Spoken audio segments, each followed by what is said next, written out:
అన్ని హెడల్స్ ని దాటుకుని సుమారుగా 6,000 మంది పోలీస్ కానిస్టేబుల్స్ ని రిక్రూట్ చేయడమే కాకుండా వాళ్ళ స్టైపెండ్ కూడా 3 టైమ్స్ పెంచాం. వాళ్ళతో పాటు ప్రతి సంవత్సరం కూడా పోలీస్ రిక్రూట్మెంట్ అనేది జరుగుతుంది. అందులోని ఎస్పీఎఫ్ గానీ, ఫైర్ డిపార్ట్మెంట్ గానీ, ప్రిజన్స్ డిపార్ట్మెంట్ గానీ వీళ్ళు కూడా. వీడియో చూసేటటువంటి మిత్రులందరికీ నమస్తే. మరి మీరు ఇప్పుడే మన హోమ్ మినిస్టర్ అయినటువంటి వంగలపూడి అనిత గారు మాట్లాడినటువంటి మాటలు విన్నారు. ప్రతి సంవత్సరము కూడా ఏటా మేము పోలీస్ రిక్రూట్మెంట్ అనేది చేపడతాం. అలాగే ఈ పోలీస్ రిక్రూట్మెంట్లో భాగంగా జైళ్ళ శాఖకు సంబంధించి అలాగే ఫైర్ డిపార్ట్మెంట్కి సంబంధించినటువంటి వేకెన్సీస్ కూడా ఎక్కువ ఉన్నాయనేటువంటి విషయం కూడా మనకు తెల్లమైంది.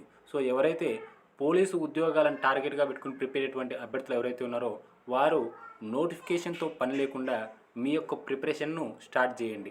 ఎవరైతే ప్రైవేట్ జాబ్ చేసుకుంటూ ప్రిపేర్ అవుతూ ఉంటారో లేదా కోచింగ్ సెంటర్కి వెళ్ళేటువంటి అవకాశం ఉన్నటువంటి వాళ్ళు కోచింగ్ సెంటర్కి వెళ్ళండి. డైరెక్ట్గా ప్రిపేర్ అయ్యే వాళ్ళు ప్రతిరోజు కూడా ఏదో ఒక టాపిక్ జనరల్ స్టడీస్కి సంబంధించి కానీ, అర్థమెటిక్కి సంబంధించి కానీ, రీజనింగ్కి సంబంధించి కానీ సిలబస్ అయిపోగొట్టేటువంటి పనిలో ఉండండి. ఎందుకంటే మనకు నెక్స్ట్ జాబ్ క్యాలెండర్లో డెఫినెట్గా ఈ యొక్క పోలీస్ నోటిఫికేషన్ ఉండేటటువంటి అవకాశం ఉంది. కాబట్టి ముందుగానే మీరు కనుక మీ యొక్క ప్రిపరేషన్ కనుక స్టార్ట్ చేసినట్లయితే కాంపిటీషన్లో మీరు ముందు ఉండేటువంటి అవకాశం ఉంది. ఏదైనా ఇటువంటి లేటెస్ట్ అప్డేట్ కనుక తెలిస్తే మీకు వీడియో రూపంలో తీసుకుని వచ్చేటువంటి ప్రయత్నం చేస్తాను. వీడియో కనుక నచ్చినట్లయితే దయచేసి లైక్ చేయండి. మన యొక్క ఛానల్ను సబ్స్క్రైబ్ చేసుకోండి. Thank you.